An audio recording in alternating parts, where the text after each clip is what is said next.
గురుగారు, ఐన్స్టీన్ ప్రతిపాదించినటువంటి సిద్ధాంతం ఫోటాన్ సిద్ధాంతం పురాణాలలో మనం చూస్తే కాంతి కిరణంలో వర్ణనను పోలి ఉంటుంది అని చెప్తారు. ఎంతవరకు నిజమే? మొట్టమొదట కాంతి తత్వాన్ని తెలియజేసిన వాడు న్యూటన్.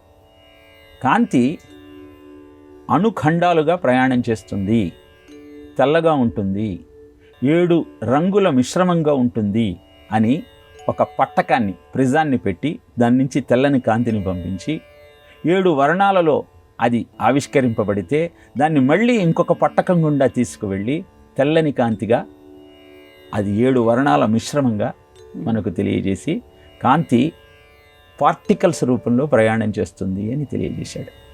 ఇది 1704లో జరిగితే అనంతరం యంగ్ అనే సైంటిస్టు స్లిట్ ఎక్స్పెరిమెంట్ ద్వారా కాంతి తరంగాలుగా ప్రయాణం చేస్తుందన్న సత్యాన్ని నిరూపించాడు.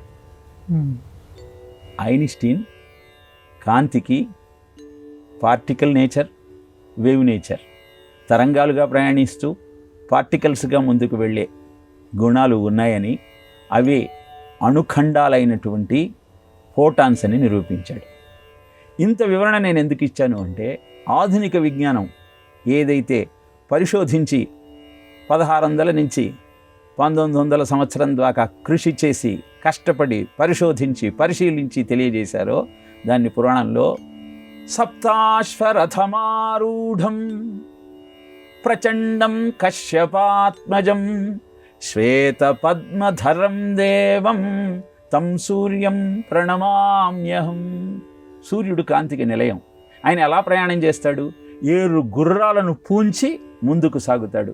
ఈ 7 గుర్రాలను పగ్గాలుగా 7 పాములు పట్టుకొని నడుస్తున్నాయి.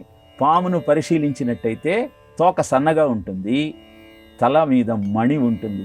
ఆ మణి మనం చెప్పుకునే అణుఖండమైన ఫోటాన్ అని మనం గుర్తించవచ్చు.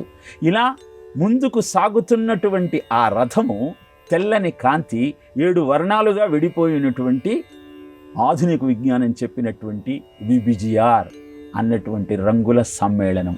అందుకే కాంతి కిరణాల పరివర్తనను, దాని యొక్క లక్షణాలను పరిశోధన చేసి ఆధునిక విజ్ఞానం గుర్తిస్తే పురాణ కాలంలోనే అర్థమయ్యే విధంగా పృథుముఖము అని చెప్పబడేటువంటి పాము యొక్క తత్వం ద్వారా వేవ్ నేచర్ని, 7 వర్ణాలుగా విడిపోయే తత్వాన్ని శ్వేత పద్మధరం దేవం అన్న తెల్లని సూర్యకాంతిని సప్తాశ్వములు అంటే 7 వర్ణాలుగా అభివర్ణిస్తూ ప్రపంచానికి తెలియజేసింది భారతదేశంలోని ఋషిపీఠం.